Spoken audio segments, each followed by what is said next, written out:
Bonjour, d'ici quelques jours, nous quitterons l'hiver pour entrer dans l'une des saisons les plus actives en matière de jardinage, le printemps. Alors, bienvenue dans l'univers Rustica. Au sommaire de ce 66e numéro de Rustica Mag, nous identifierons et lutterons contre un parasite qui ne cesse de prendre de l'importance, la chenille processionnaire du pin. Nous découvrirons ensuite quelques plantes à fleurs printanières, plutôt arrangeantes puisqu'elles vont se semer et se ressemer toutes seules. Nous nous rendrons ensuite dans les Vosges pour savoir comment et où récolter l'ail des ours, sans oublier bien entendu de glaner quelques idées culinaires. Et enfin, nous apprendrons à reconnaître et à lutter contre l'une des maladies les plus courantes au verger, la moniliose.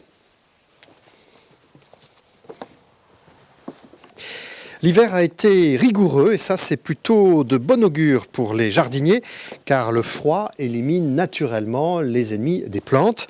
Mais certains parasites ont peut-être réussi à passer le cap. Le dossier du magazine Rustica de cette semaine fait le point sur les nouveaux modes de lutte préventifs, des modes 100% naturels et donc sans aucune conséquence néfaste sur l'environnement. Vous trouverez également dans ce dossier la description de quelques-uns des parasites les plus fréquemment rencontrés actuellement. Des parasites tels que la pyrale du buis, le charançon du palmier ou bien la chenille processionnaire du pin. Tiens, concernant la chenille processionnaire du pin, voyons avec notre expert Hubert Fontaine comment l'identifier et repérer ces nids soyeux afin de la combattre mais sans produit de traitement. Comment ? Eh bien tout simplement en la piégeant.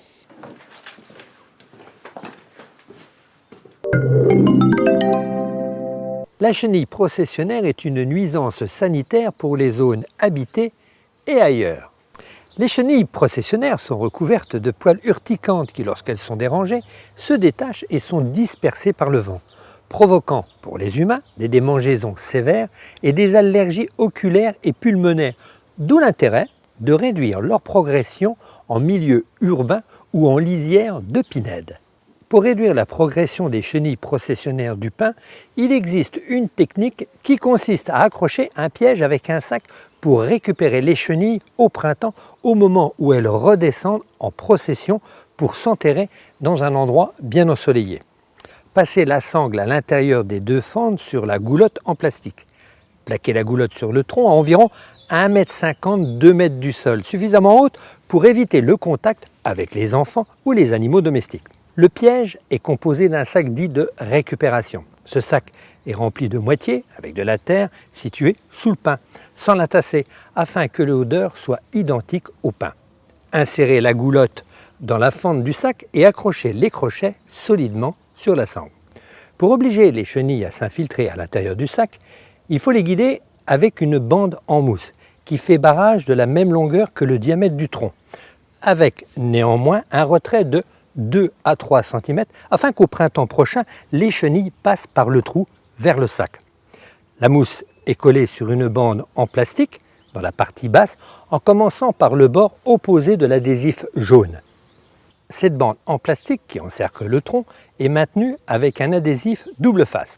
À ce stade, les chenilles processionnaires du pin sont encore capables de passer entre les interstices des écorces que vous allez boucher avec une pâte homogène entre l'écorce et le plastique pour colmater les trous. Au printemps prochain, les chenilles processionnaires, au moment où ils vont redescendre, passeront obligatoirement dans la goulotte et on pourra les récupérer dans le sac de récupération.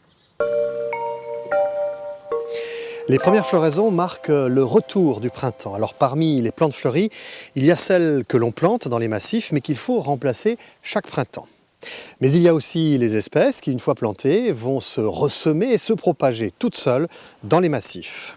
Ces dernières sont bien entendu beaucoup plus économiques puisqu'il n'est pas nécessaire de les replanter chaque année. Passage en revue de quelques-unes de ces fleurs de printemps. Se procurer des plantes pour fleurir son jardin s'avère parfois coûteux à l'achat. Savez-vous qu'il existe des fleurs qui se ressèment toutes seules et d'autres qui prolifèrent très vite, des espèces particulièrement économiques pour fleurir les abords de sa maison comme son jardin. La lunaire ou monnaie du pape est une plante vivace qui s'accommode de tous les sols. Elle possède un feuillage vert et une hampe florale qui atteint 80 cm à 1 mètre de haut. Les fleurs mauves s'épanouissent du mois d'avril jusqu'en juillet.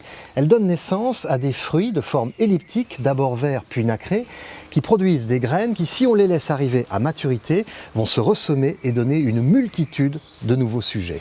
Il existe aussi une variété à floraison blanche, beaucoup plus rare mais très lumineuse dans un massif. Le myosotis, un grand classique des massifs printaniers, connu pour sa floraison bleu ciel d'avril à juin, produit lui aussi des graines si l'on prend soin de ne pas supprimer les fleurs. Au jardin, les myosotis et les monnaies du pape s'accommoderont d'une ombre légère et de la proximité d'arbustes d'ornement, au pied desquels vous pourrez planter la jacinthe d'Espagne. Cette plante bulbeuse est particulièrement prolifique et produit une hampe florale de 30 cm de haut, portant une multitude de petites clochettes bleu ciel. Elles s'épanouissent d'avril à juin. Autre plante qui colonise rapidement tous les types de sols, l'ail à triangle. On doit son nom à la forme triangulaire de sa tige qui porte des petites fleurs blanches en clochettes et qui s'épanouissent d'avril jusqu'au mois de juin. Enfin, le pavot d'Islande se ressème indifféremment à l'ombre, comme ici, ou au soleil. Sa fleur orange rappelle le coquelicot. Le pavot d'Islande produit lui aussi de nombreuses graines qui vont essaimer partout dans le jardin et donner des plants qui pourraient bien, méfiez-vous, devenir envahissants. En installant ne serait-ce que quelques plants de ces fleurs vagabondes et en patientant quelques années, vous obtiendrez à bon compte un décor hautement fleuri. Dans les sous-bois, lors de vos balades, vous avez peut-être été interpellé par une forte odeur d'ail. Ces effluves, facilement identifiables, sont émises par une plante dénommée ail des ours. Cette plante sauvage affectionne les clairières et colonise les talus comme les cuvettes humides. L'ail des ours possède de nombreuses qualités gustatives et apéritives, comme nous l'indique Clément Orion, co-gérant de la ferme du Bien-être située dans les Vosges.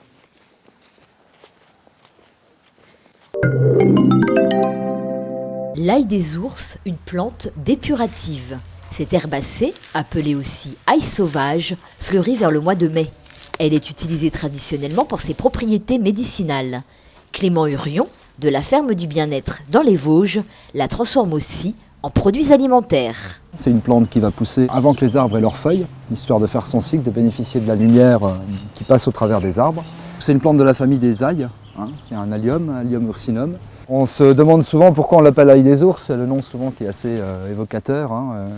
Donc il faut savoir que les ours, à la sortie de leur hibernation, mangeaient l'ail pour se dépurer, se nettoyer l'organisme. C'est une plante aussi qui est antiseptique, qui a la propriété de garder en elle les métaux lourds, de retenir les métaux lourds. Donc il faut faire attention dans les coins où on peut la récolter, surtout éviter des coins où il y a eu de l'industrie avant ou des choses qui peuvent induire de la présence de métaux lourds. Ici on est en montagne, mais c'est une plante qu'on ne trouve pas qu'en montagne et on va la trouver en plaine. On va la trouver dans de nombreuses régions de France. Si on sent l'ail vers mars-avril, c'est de l'ail des ours puisque c'est sa période de croissance. Alors tout est comestible dans la plante. On a deux choix, soit la feuille en sec ou en frais. Il faut savoir que les propriétés en frais sont bien plus présentes puisque c'est une plante qui va perdre beaucoup au séchage, en termes d'odeur notamment. Les composés soufrés vont beaucoup s'évaporer. Si on veut vraiment bénéficier d'une propriété très, très forte, très puissante, c'est plus la plante fraîche qu'on va consommer. Ou alors en pesto si on veut la conserver. Faire un pesto, c'est-à-dire broyer la feuille, la mettre dans l'huile avec du vinaigre et du sel. On peut la manger crue, alors il suffit de couper les feuilles, de les ciseler. On peut consommer le bouton floral, la fleur aussi, puisque toute la plante est consommable. La plante, comme souvent les plantes sauvages, on va essayer de les récolter à un stade pas trop avancé. À partir du moment où elles vont monter en fleurs, elles vont être plus fibreuses, moins goûtues aussi, elles vont avoir moins de goût, donc on va déjà chercher à prendre la plante le plus tôt possible, j'allais dire. Même quand les feuilles sont petites, juste sorties de terre, on peut déjà commencer à la consommer. Et elle est même plus piquante à ce moment-là, donc presque plus intéressante. On peut macérer la plante dans l'huile, donc pour faire un pesto en laissant les feuilles entières dans l'huile. On peut aussi filtrer cette huile et puis obtenir une huile à l'ail des ours ou un vinaigre à l'ail des ours. C'est les deux méthodes de transformation qu'on va faire nous. L'huile et le vinaigre vont être utilisés un peu comme des solvants pour récupérer les propriétés, l'odeur aussi, les arômes de la plante. On va le cueillir nous à la serpette, ça peut aussi se cueillir à la main pour les particuliers, on peut tout à fait le cueillir comme ça en évitant la queue, puisque La queue peut faire un petit peu des fibres ou des choses aussi bien dans le pesto que si on le sèche. On peut tout à fait en cultiver. Certains jardiniers connaissent un certain succès. Les plantes sauvages, souvent, il faut penser quel est leur milieu de prédilection dans la nature et essayer de reproduire les conditions. Donc là, c'est assez simple, ça va être un milieu d'ombre ou de mi-ombre et puis un lieu gorgé d'eau qui ne ressuie pas l'été, qui garde l'eau, qui ne va pas être séchant l'été pour que le bulbe puisse se conserver. L'ail des ours n'est pas protégé, mais il faut le récolter avec modération en respectant le site. Au début du printemps, les maladies commencent à se développer. Humidité et chaleur créent des conditions favorables à la propagation des spores qui, discrètement, vont se propager sur les bourgeons, les feuilles, puis les fleurs et les fruits. Il est donc recommandé de surveiller attentivement les jeunes pousses afin de déceler rapidement une attaque, mais encore faut-il connaître les différents aspects que vont prendre ces maladies. Alors avec Hubert Fontaine, je vous propose de découvrir une maladie très fréquemment rencontrée dans les vergers, la moniliose.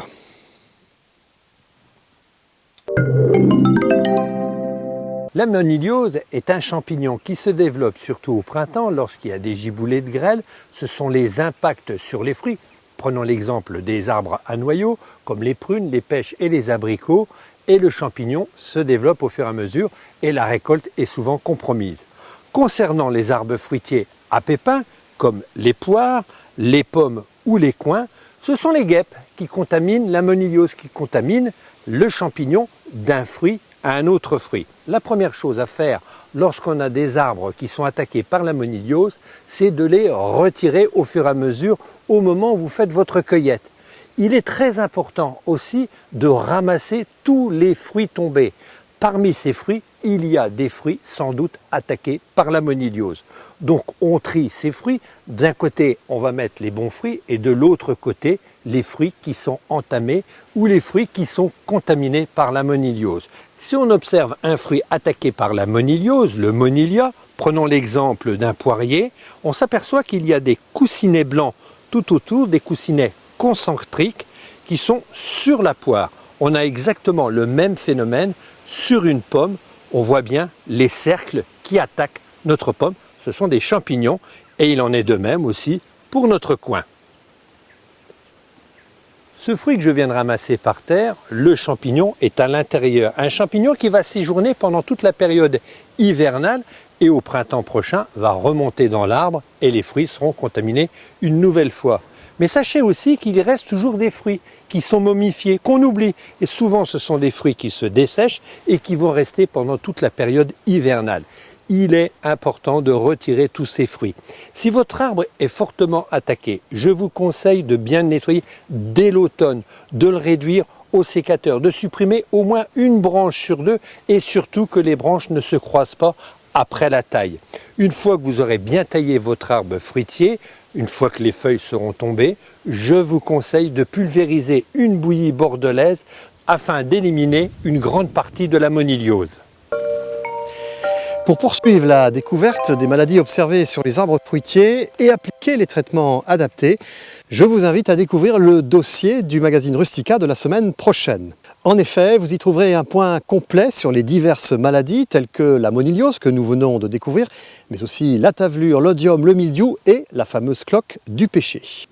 Pour chacune des maladies, nous vous proposerons une description précise des symptômes ainsi que les conditions favorables à leur développement. Et bien entendu, nous vous proposerons des modes de lutte 100% naturels pour éradiquer ces fléaux et obtenir de beaux fruits. Mais en attendant, faites donc un tour au jardin pour traquer les vilaines petites bêtes qui pourraient nuire à vos cultures. Et n'oubliez pas de nous retrouver pour le prochain numéro de Rustica Mag.